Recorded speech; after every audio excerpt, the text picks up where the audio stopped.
Miding tabiribasing khwai khudimak po ahanmaktada PK channel pathamina sikhamina si channel na taram nokjari amadi ikokno khurumjari channel asina mamang thaktagi hona adumak leptana chayul khudingi nomajing numit khudingi chayul gi rasi pol haiduna thamjaduna lakhi aduba haukiba sahigi megi tang ahumdagi leptana satharakliba puruk anigi marakta soknariba lan sida iramdam manipur sigi ngamkhai kaibi yaroi haiduna ngaksariba kaya leikidabagi pau amadi awaba amadi yumayum makai thadokuna lanjelakliba kayagi sigulaba tangdu leitadraba pau sina maram oiraga video hek thagatki khanma mikupta wakhan sida misiminagi pau amadi yamna nungaidaba thamoi sokpa pau kaya sina maram oiraga video thagatningbugi wakhando adum lerakidabani adubo nuksijaraba igi viewers sing subscribers singna leptana chayul gi rasi fol di thagatpir o haiduna akpirakparigi amuk aise thagatchaba haujarami adubu adumuk chapmane ek thagatpa horokpa mikuptasu adumak landi lepa naiba natabanida makha tanasu nungsikraba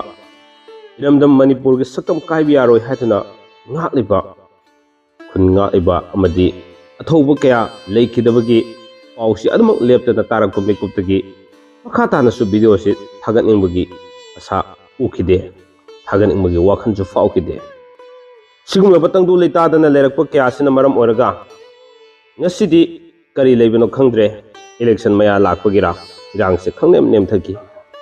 leptana nomi kappa horongba kuki lahlaulup singso nomi kappa lepkhre yaragadi asumna election maya khaki wanatana makhatana nomi kapnabase adumak lepnaraga mausagi punsido adumak lakpalta athubu matamda lakpu ngamba oiminarasi haiba wafam siga loinana ngasidagi miyamna pambiriba amadi nungsijarba igi viewers sing subscribers singna akpirapgi matungina chayul gi rasi fol sidi adumak leptana thagat chanaba honajarage haiba wafam siga loinana horang ngaibiriba viewers sing subscribers singna chayul gi rasi fol si adumak nongmaijing numit khudingi thagat sarappa matamda miyeng taminasi amadi miyamna khanbirakhiba topic sing ainadi thamjahudaba topic kya amasu leri hariba topic sing dusu adamak ai makhatana thamjanabagi damak honajarake haiba wafam siga loinana ngasigi uduna laksariba chayul gi rasi fol asi ngasi March ki tang 10 dagina lakadoriba March ki tang 13 fawbagi oiba chayul gi rasi fol ni mausa matamamda aina thamjakiba angkak ani thokna thamjakibagi mawongdu ngasi sudumak thamjage ngasi ki tangkakta tang 10 dagina 12 fawbagi leiriba rasi fol ama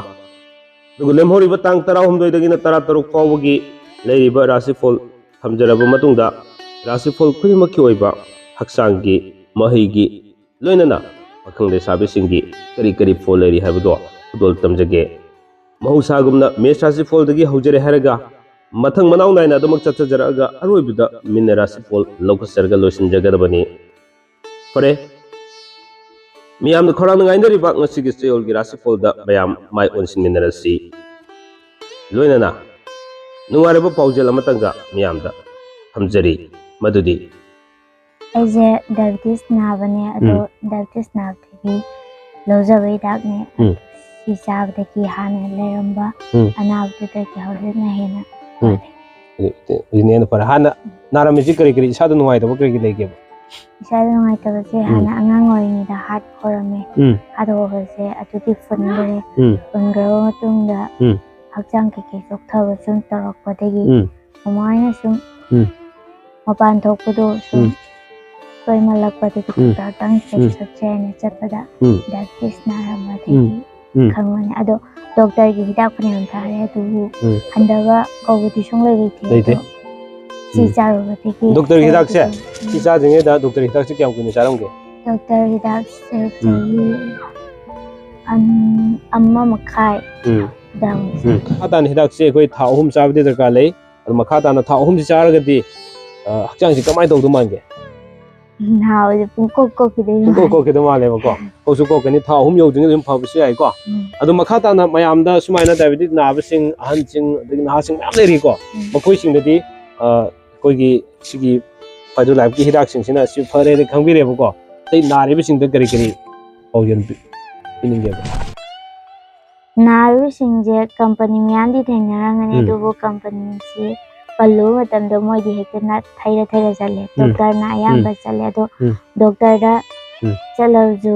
ꯗꯣꯛꯇꯔꯅ ꯍꯧꯖꯤꯛꯀꯥꯟ ꯗꯣꯛꯇꯔꯗꯤ ꯆꯨꯝꯅꯁꯨ ꯑꯝꯇ ꯉꯥꯡꯕꯤꯗꯦ ꯑꯗꯨꯅ ꯐꯖꯅ ꯍꯣꯏ ꯗꯣꯛꯇꯔꯗ ꯌꯦꯡꯕꯨꯗꯤ ꯌꯦꯡꯒꯗꯕꯅꯤ ꯑꯗꯨ ꯑꯣꯏꯔꯁꯨ ꯗꯣꯛꯇꯔꯗ ꯍꯥꯟꯅ ꯌꯦꯡꯂꯕ ꯃꯇꯨꯡꯗ ꯍꯤꯗꯥꯛꯁꯦ ꯍꯥꯟꯅ ꯆꯥꯔꯒ ꯐꯕ꯭ꯔꯥ ꯐꯠꯇꯕ꯭ꯔꯥ ꯍꯥꯏꯕꯗꯨ ꯇ꯭ꯔꯥꯏ ꯑꯃꯨꯛ ꯇꯧꯍꯟꯅꯤ ꯆꯨꯝꯃꯦ ꯗꯣꯛꯇꯔꯒꯤ ꯃꯛꯅ ꯍꯦꯛ ꯐꯠꯇꯕꯁꯨ ꯅꯠꯇꯦꯕꯀꯣ ꯃꯤꯒꯤ ꯆꯥꯅꯕꯁꯨ ꯂꯩ ꯑꯗꯨꯒ ꯑꯩꯈꯣꯏꯒꯤ ꯁꯤꯗꯗꯤ ꯁꯦꯜ ꯊꯦꯔꯥꯄꯤ ꯇꯧꯕꯅꯤꯅ ꯑꯇꯣꯞꯄ ꯃꯃꯥꯡ ꯊꯛꯇꯁꯨ ꯌꯥꯝꯅ ꯐꯤꯕꯝ ꯁꯣꯛꯄ ꯗꯥꯏꯕꯦꯇꯤꯁꯁꯦ ꯁ꯭ꯇꯦꯖ ꯌꯧꯕ ꯀꯌꯥ ꯂꯣꯏ ꯐꯈꯤꯕ ꯀꯌꯥ ꯑꯃ ꯌꯥꯎꯔꯦ ꯑꯗꯨꯅ ꯏꯆꯟꯒꯤꯗꯃꯛꯇꯗꯤ ꯌꯥꯝ ꯋꯥꯡꯕ ꯀꯩꯅꯣꯃꯛꯁꯨ ꯅꯠꯇ꯭ꯔꯤꯕꯅꯤꯅ ꯌꯥꯝ ꯊꯨꯅ ꯐꯒꯅꯤꯀꯣ ꯐꯔꯦ ꯑꯗꯨꯗꯤ ꯑꯍꯥꯟꯕꯗ ꯃꯦꯁ ꯔꯥꯁꯤꯐꯣꯜ ꯂꯧꯈꯠꯆꯔꯛꯀꯦ ꯃꯦꯁ ꯔꯥꯁꯤꯐꯣꯜꯒꯤ ꯑꯣꯏꯅ ngasi tang 10 dagina lakadariba tang 12 fawbagi manungda leriba fol asi lamtu leiba mingonda leiba sel tum phangba isorgi thabak thoramda pukning sangba matam oigani lemhoriba tang 13 dagina 13 fawbagi manungda imung manung semjin sajingani anobo marop phangani mari mata chawgani ungisai toba kanagani haksangi oinadi thoina kaide mahigi oinadi fajana adumak tamgani aduga pakhang lisabi singi oinadi thungnagani ani subada bris rasi follow kusage bris rasi folgi oina tang 10 dagina 12 fawgi ahan batang kaki manungda wanomba haijaba mai pakani isorgi thabak thorom da pukning sangani anoba pochai lepsin gani wanomba mai pakani lamda chatpa kaide aduga lemhori batang 13 dagina 13 fawgi manungda thika toba karbar toba kanagani lau singu bagi thabak ta saukot gani mahi fajana sathagani pakang le sabi singi oinadi haina singagani ahum subada methun rasi folgi oina tang 10 dagina 12 fawgi manungda anoba maruk unagani mari mata yamgani sel makhong pangani macha pangani mathogdi khara singani thogoksu yamgani sasangi marida fawa khara watgani lemhori batang 13 dagina 13 fawbagi manungda lau singu bagi thabak karbar toba mayai oina fagani imung manung semjin sajingani aduga mingonda lekiba sel su fangani mahidi sarak sahing khrat toba leigani chayul sida aduga pakhang le sabi singi oinadi muknagani mathangda lokhasage karkat rasi folgi oina tang 10 dagina 12 fawbagi manungda thabak tawbada sarak sahing tawba ningba thungba watpa matam oigadori marupti khara yam khalakani aduga apamba marupti tangna phangani mari matagi upai tawgani mina kalakani khara section biu mathaudi khara chingani wanoma mai pakani lemori batang 13 dagina 13 fawbagi manungda karbarda ningba tungba watkani laitin gi thabak thorom da pukning sangani pungi sei toba kanagani haksangi oinadi thodongna kaiba leite mahai khara tapkani pakhang le sabi singi oinadi muknagani singa rasi folgi oina tang 10 dagina 12 fawbagi manungda anoba paw tagani mari mata chawgani mathau singani wakhal yamgani sel machit phangani duga tang 13 dagina 13 fawbagi manungda pungi sei toba lila sanaba mina masak khangbiba matamni sangagi madi yengi karbarda kanaba khara watkani wanomba mai pakani haksangi oinadi ukra nuwairoi mahigi oinadi fajana sathagani pakhang le sabi singi oinadi thungnagani kanya rasi folgi oina tang 10 dagina 12 fawbagi manungda sel machit fangani sel tungba ngamgani imung manung semjin sajinba khara ngamgani laitin gi thabakta thawai yaugani aduga lila drama yengba pamjagani suba noma kanagani lemhori batang 13 dagina 13 fawbagi manungda anoba pochai lepsingani wanoma mai pakani sa nga mana masingi karbarda saukhatkani lau singubugi thabakta su saukhatkani haksangi oinadi khwang khara nuwairoi mahigi oinadi khara tapkani pakhang le sabi singi oinadi thungnagani mathangda lokhasage tulla rasi folgi oina ahan mataka ki tang 10 dagina 12 fawgi manungda mathau yamna sinba matam oigadari sel su makong pangani thogdok yamgani migi upai tawgani thabak thorom